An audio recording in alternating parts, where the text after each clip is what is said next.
Great. How we doing? All right. Good. And you? Good. Good now.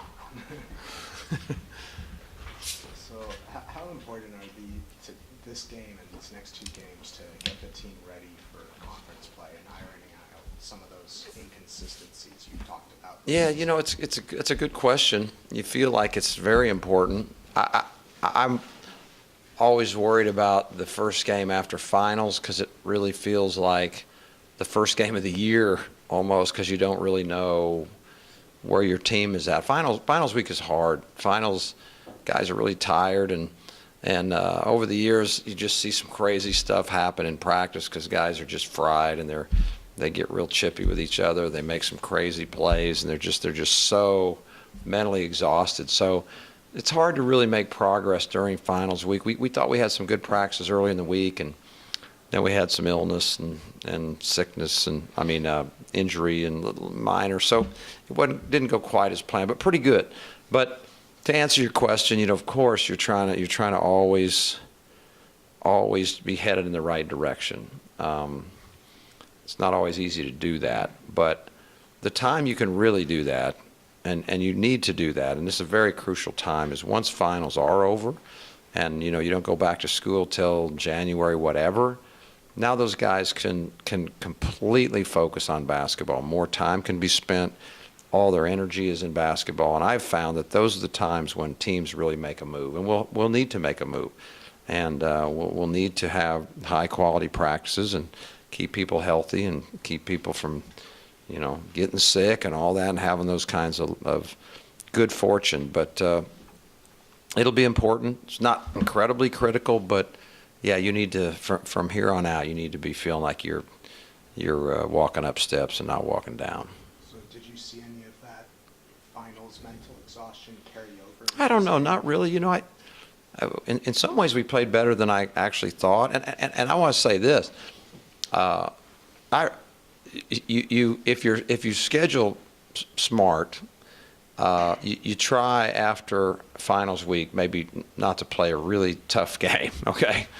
You know, just kind of ease back into it. But no, we played a team that was in the NCAA tournament last year, won 20-some games, won their league. They're athletic, they're big, they're tough. I thought incredibly well coached. I was so impressed. I really liked their coach. I liked their coaching staff. That was not an easy game.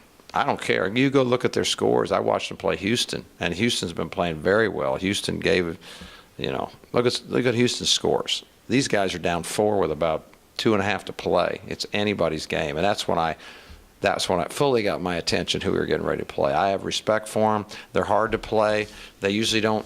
They're last in the country in shooting threes, making threes. Last, first in the country in making twos now, but percentage of twos. But of course, we get so lucky that they go 15 for 16 from 3 or whatever the heck it felt like, and give them credit for that. But hard team to play, incredibly scrappy, a great game to get us back into major college basketball mode.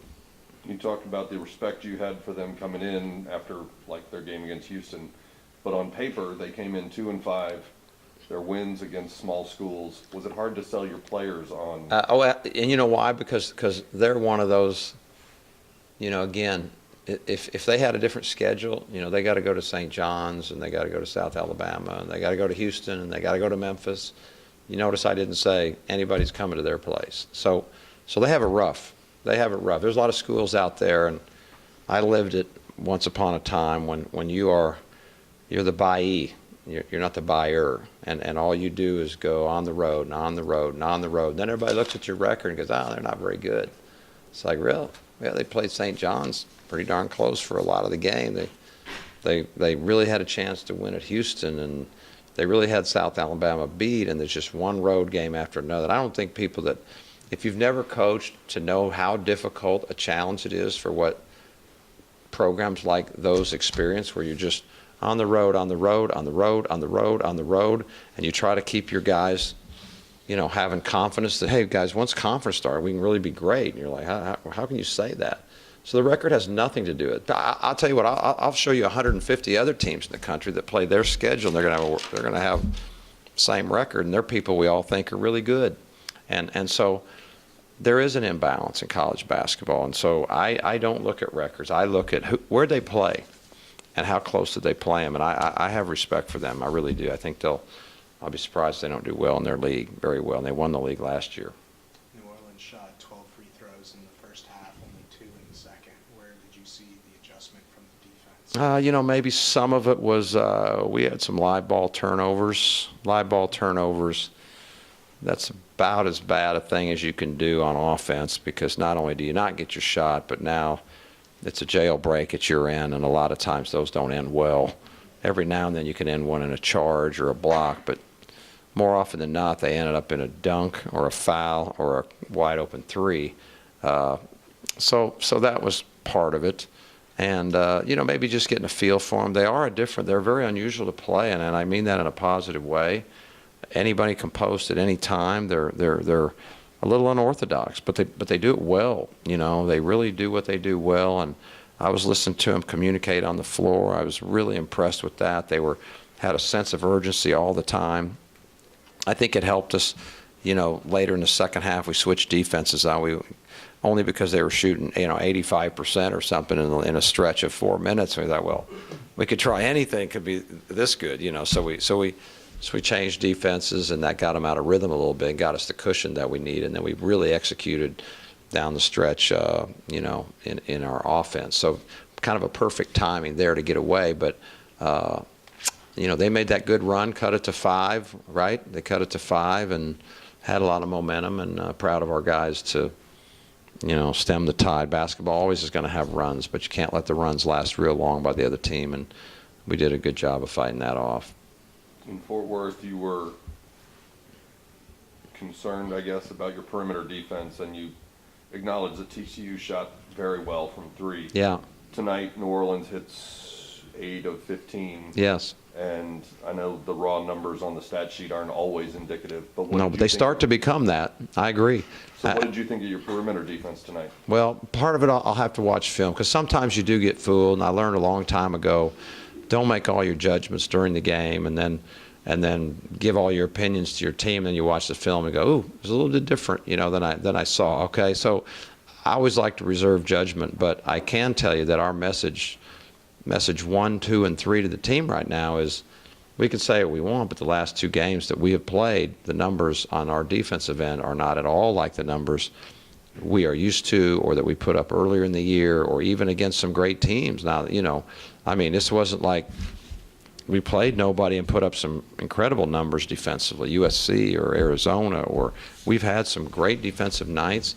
For whatever reason, we are not getting the kind of defensive numbers we need, and yes, that's a concern. And we could say bad luck or whatever, but I don't know. Bad luck doesn't last all that long. Bad luck lasts for a while, but then at some point, you got to address it. So yeah, I'm concerned about that, and so any team, and it's really ironic because New Orleans is not a 3-point shooting team. They're not.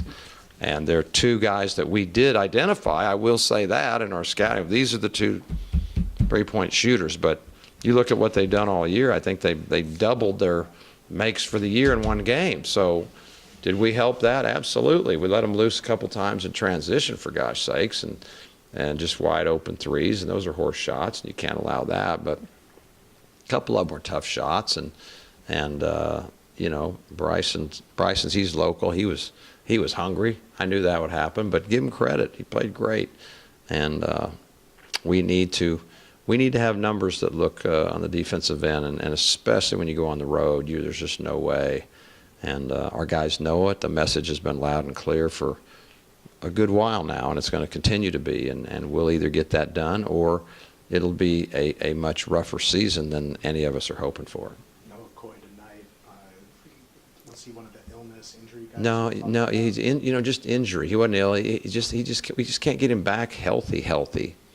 And I want to say that I hope people know this. It's a very sad story. He came in and, he had the surgery in the spring, and he came in and he got himself ready to play in Canada and did very well for a guy that wasn't in great shape. And you could see he's really, really going to be effective for us, especially when we get him going.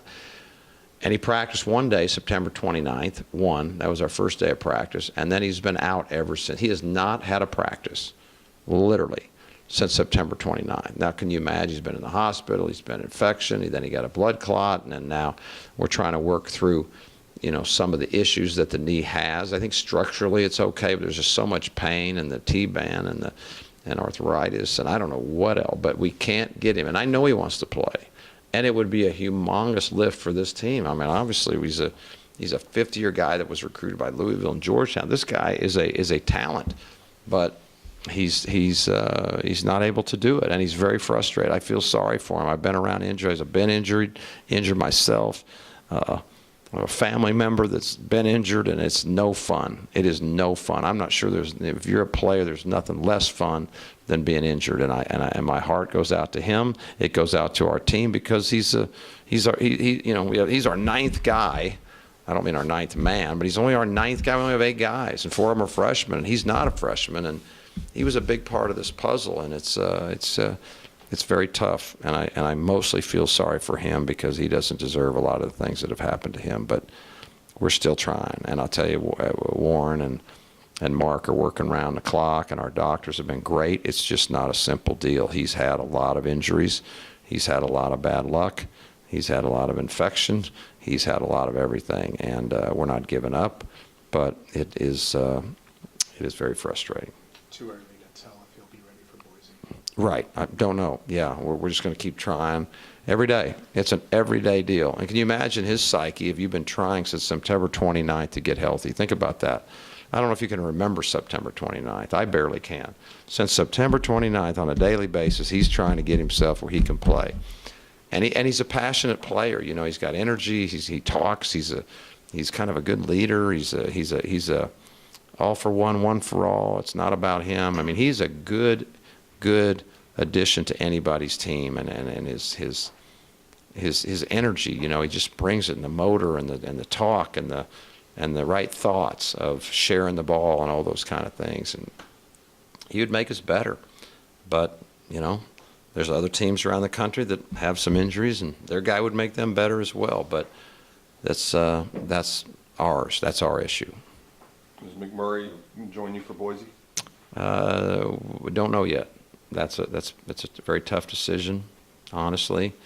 Of course, he's an outstanding talent, and so on one hand, be really, really excited to have him join the team. He's a really good player, but there's some tough choices to be made, and so we'll have a lot of discussions, and we'll figure that out in the next several days. What factors do you consider when making that decision?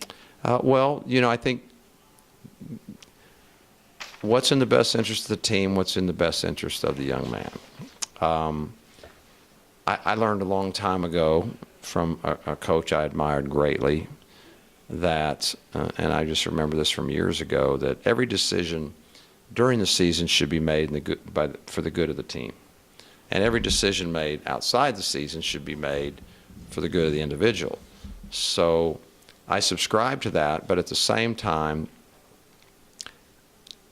sometimes there's exceptions, and this one it's a little bit more complicated than that. Is this if it's best for the team but not for him, or if it's best for him but not the team? That's tricky. And then also at the same time, do you want to play him 1 2/3 years or whatever, or do you want to have him play 2 full years and get totally ingrained for his sake and maybe the future of the program's sake? So I've been wrestling with it for a long time. I can tell you that at this moment, he wants to play. Okay, he's a young man, and they want to play. The future is like Friday night. Okay, that's the future, and they're not thinking much past that. So, but I will say this: I'm not going to force him either. I don't believe in doing that. I don't want to force anyone to do something that's that drastic. So a lot of discussions will take place, and we will sort that out. I think I know how he feels. I want it to be the best thing for our team, and I want it to be the best thing for him at the same time. And if we come to grips with that, then then he will start playing. Anything else? All right. Thank you.